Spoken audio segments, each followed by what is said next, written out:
Hello, welcome to my channel. Ngayon, nandito na tayo sa hindi naman to bagong apps. Luma na tong apps. At saka, matagal na akong gumagamit ng apps nito sa mga pagtatransfer ng mga pera gamit ang card. Ngayon, nag-invest ako dito sa crypto. Meron kasi dami silang pwede nating pagkakakitaan.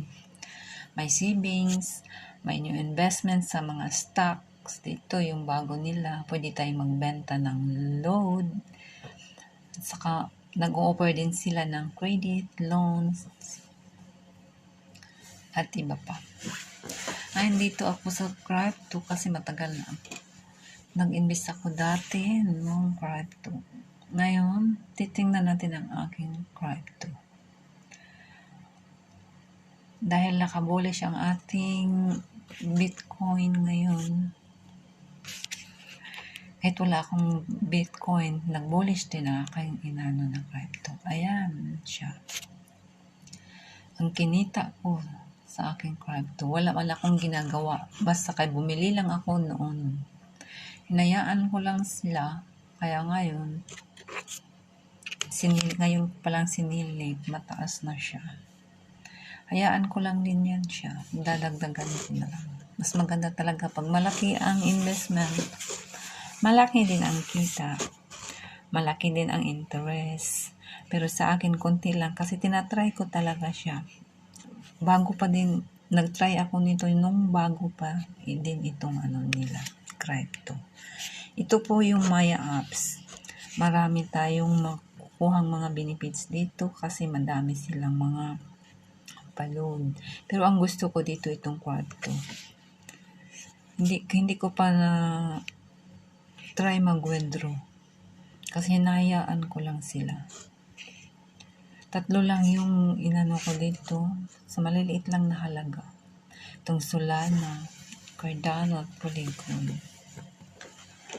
Ang puhunan ko lang dati 425 pesos. Kaya yan. Tumubo man siya ng mahigit na 500. Nung una kong tingin, tumaas na siya. Nakabulis pa ngayon ang ating market sa crypto. Kaya, try nyo na rin mag-invest. Ito po siya ay legit. Madali lang naman ang pag-i-invest dito. Click mo lang tong plus sign kung mag-buy ka. Pero dapat may laman yung Pimaya mo. Pimaya wallet mo. Ayan, mag-buy ka kahit magkano. Kahit 50 pesos. Sa una ko dito, 30 pesos, 40 pesos. Kasi murang-mura yun. Nung binili ko.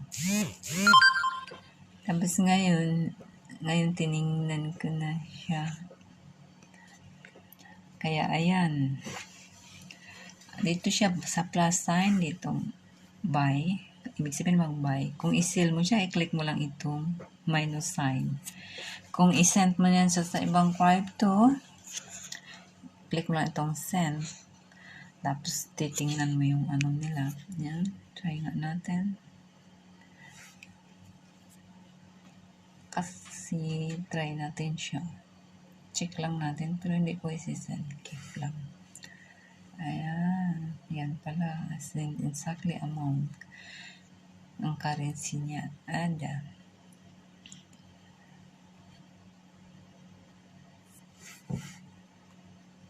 Hindi ko nilagyan ng amount.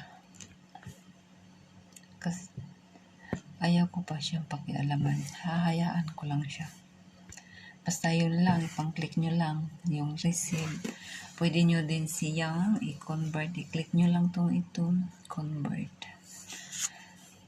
Kaya, ayan, ito ang inaano ko sa inyo, yung crypto nila. Last year ko pa ito inano.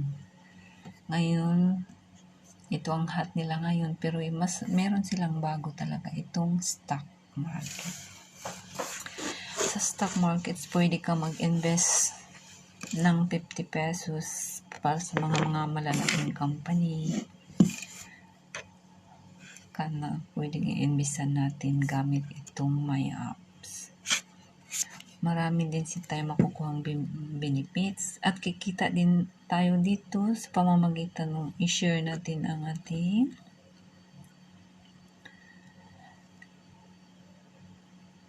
ating link. Pwede natin i-share ang ating link kundi kay QR code. Kaya ayan, sa mga wala pa Maya apps or Maya apps on the go, ilalagay ko lang yung link sa description. Tapos ano ko yung kasi may makukuha din kayo dito, may mga mission, ikikita kayo kung magkiklaim kayo ng voucher. Kaya try nyo ito, Maya, yung mga wala pa at saka yung mga bago pa sa crypto. Ako nag-i-invest lang ako paunti-unti sa crypto, hindi ako nagtitrend, nagka-copy trading lang ako talaga. Sa susunod kong video na gagawin, ilalagay ko yung mga apps